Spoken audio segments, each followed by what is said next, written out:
to host a series of successful G20 meetings throughout the year, ending with the G20 Leaders Summit. When we launched the G20 presidency a year ago, I said that this must be the people's G20. The people of South Africa must own and embrace this G20. I said it cannot belong just to the leaders, but to the millions of people who have a stake in the discussions and the decisions that will be taken by the G20. This was the first time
summits on 6 continents. I've never experienced warmth like this. A Japanese delegate had this to say: "Your security guards smile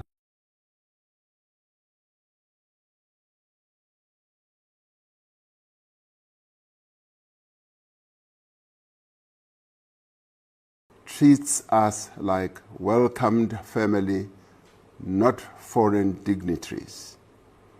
Commenting about our Ubuntu philosophy, one trade representative said, "In other countries, hospitality is a transaction. Here in South Africa, it feels like a tradition." A French delegate shared something profound when they said, "We came to discuss economic frameworks, but what we'll remember is how your people made us feel. That is not soft power.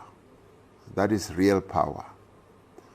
Dr. Abel concludes by saying, "This weekend, the world's most powerful people aren't talking about our GDP or our credit ratings. They are talking about our people. And that's a currency no economy can print." World leaders, diplomats, delegates, and observers have been sharing their own impressions online as well. The Prime Minister of India, Narendra Modi, said, "Thanks to the wonderful people of South Africa and the government of South Africa for organizing the summit." The Managing Director of the International Monetary Fund, Kristalina Georgieva, praised South Africa's incredible hospitality. Germany's Chancellor Friedrich Merz posted, "In a difficult international environment, it is important to preserve the G20 as a forum for global coordination and to firmly integrate Africa. Thank you for your hospitality and ambitious presidency in these turbulent times."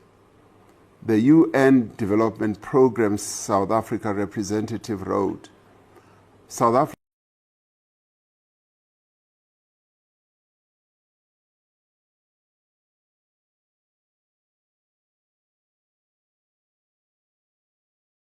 delivered a G20 that showed the world what African leadership looks like: dignified, strategic, and people-centered."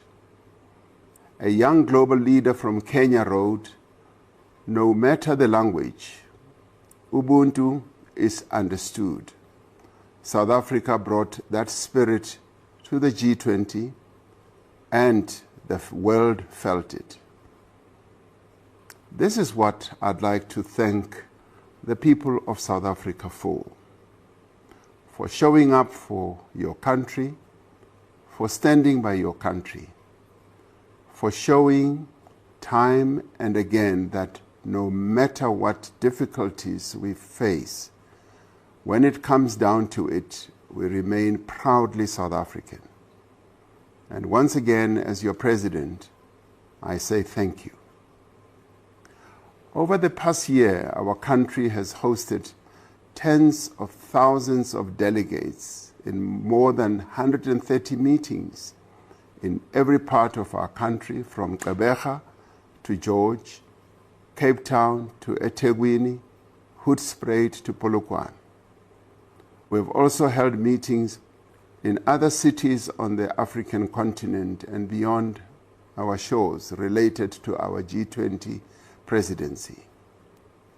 Drawing from Brazil's G20 presidency last year, we convened the G20 Social Summit to advance the voice of civil society and ordinary people.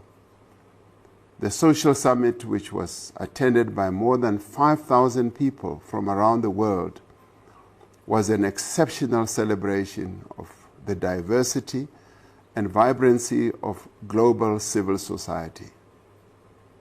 I know some of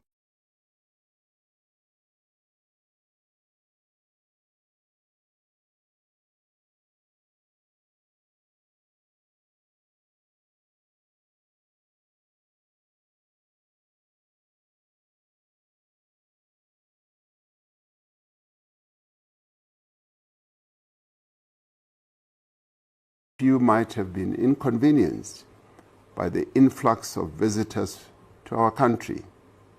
There were road closures and there were other disruptions to your daily lives. We thank you for being patient and understanding, and we apologize for any difficulties you might have experienced.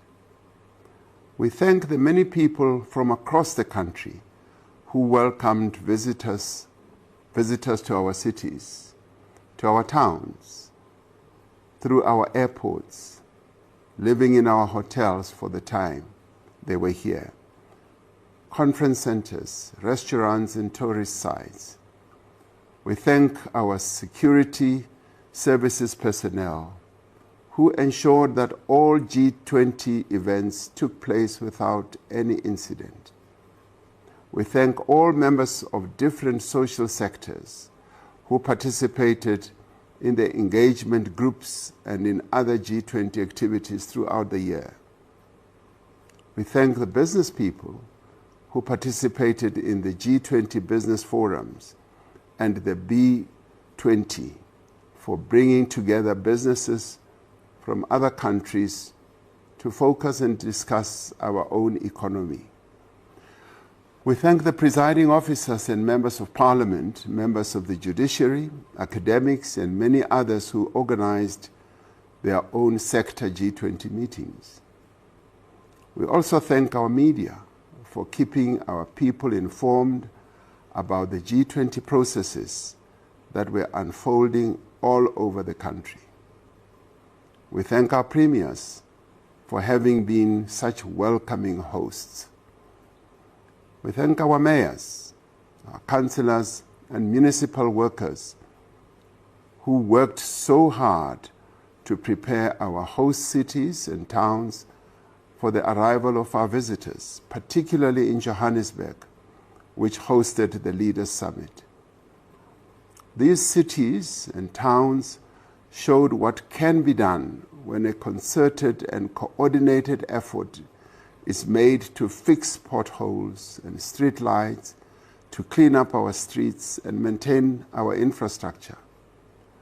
This must continue past the G20 and must be expanded to areas of our towns and cities that have been neglected. This is the time to improve service delivery. We thank our Deputy President, our ministers and Deputy Ministers, our G20 Sherpas, and government officials who guided the deliberations with wisdom and purpose. They did considerable work to prepare the drafting of the declaration that was adopted. Most importantly, I wish to thank each and every South African for contributing to this great success and for showing the world the strength of our values, the generosity of our people, and the power of what we can achieve when we work together. The impact of South Africa's G20 extends beyond the warm welcome and the memorable experiences of our visitors. From the outset, we placed Africa's growth and development at the heart of the G20's agenda. We undertook this responsibility at a time when the world is facing complex challenges, from wars and conflicts to rising inequality and the urgent threat of climate change. These challenges cause hardship and suffering across the world. They contribute to slower growth, weak investment, and economic stability. These challenges affect many countries, especially in the global south. Here in South Africa, our people are confronted each day with poverty, unemployment, and the high cost of living, which are made worse by poor service delivery in many areas of our country. It is therefore essential that we work together so that we can attract investment, promote inclusive growth, and create jobs. Through the work we are doing together, we are beginning to see the green shoots of an emerging economic recovery. Unemployment is falling and has been recorded as such in recent months.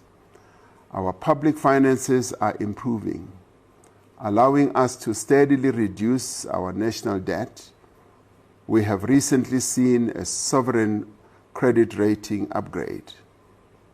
This progress was recognized in a recent speech by a prominent South African business leader, Mr. Eddie Enthoven, who said that after a decade of decline, South Africa has turned the corner. He said our economic trajectory is positive and improving. We are also working together to confront some of our greatest social challenges, such as crime and the violence perpetrated by men against women. Just over a week ago, we classified gender-based violence and femicide as a national disaster. This classification should provide us with a broader range of measures to intensify our shared effort to end this scourge and pandemic. While some thought to create division and polarization between nations, we used our G20 presidency to reinforce our shared humanity. We fostered collaboration and goodwill. We affirmed that our shared goals outweigh our differences. The Leaders' Declaration adopted at the summit is a clear demonstration that the spirit of multilateral cooperation is alive and strong. The adopted declaration reinforces the importance of the G20 as the premier forum for international economic cooperation and its continued relevance in the face of a rapidly changing global environment.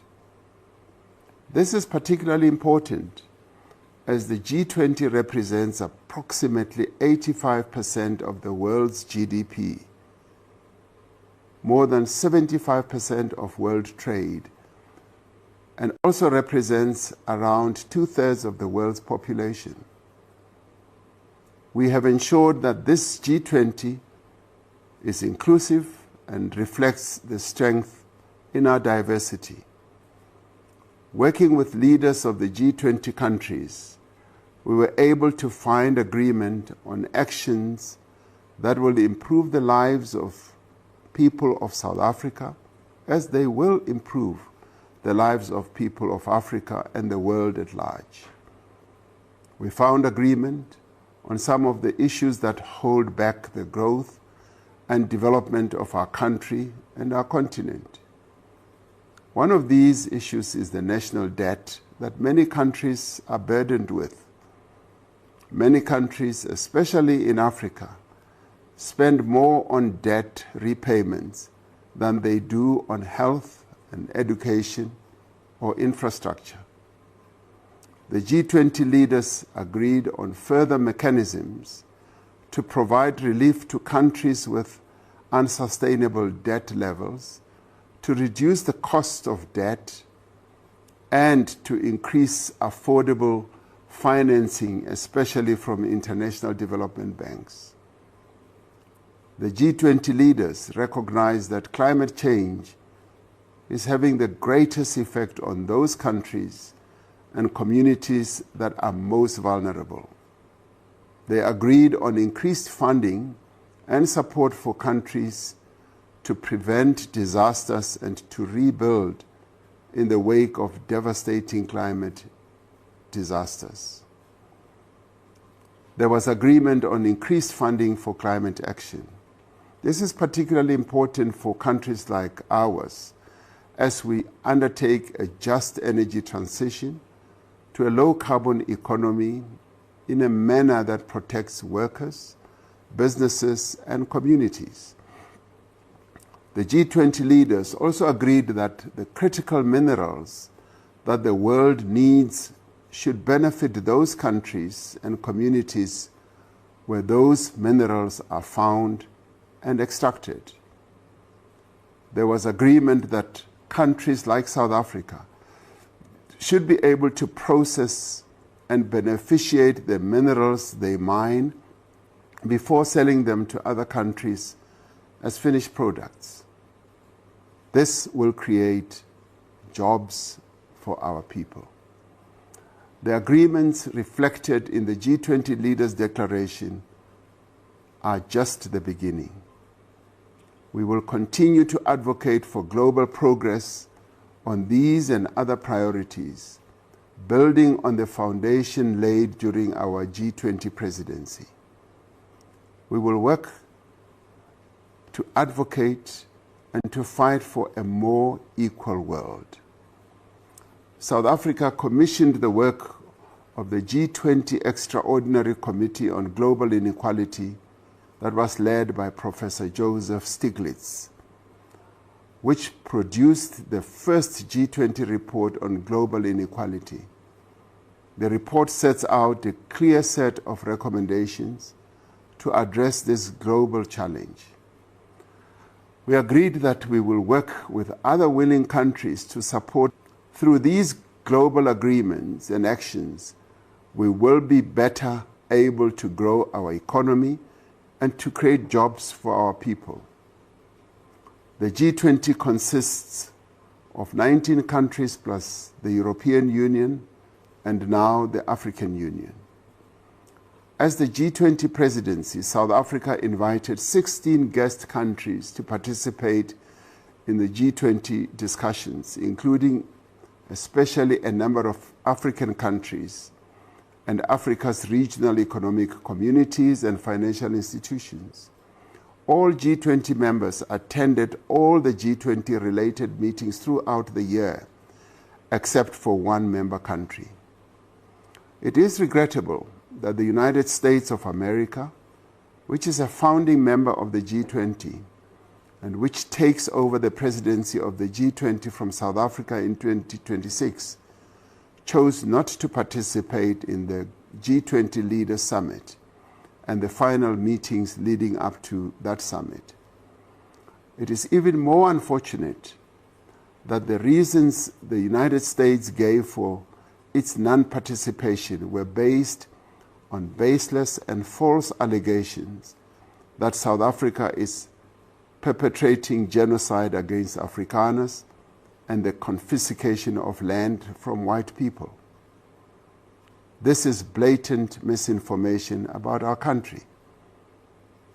We were most pleased that many organizations, businesses, and individuals from the United States participated in large numbers in G20-related activities such as the Business 20 Summit and the G20 Social Summit. South Africa valued their constructive and enthusiastic participation. Earlier this week, we formally handed over the G20 presidency for 2026 to the United States, observing the appropriate diplomatic protocols.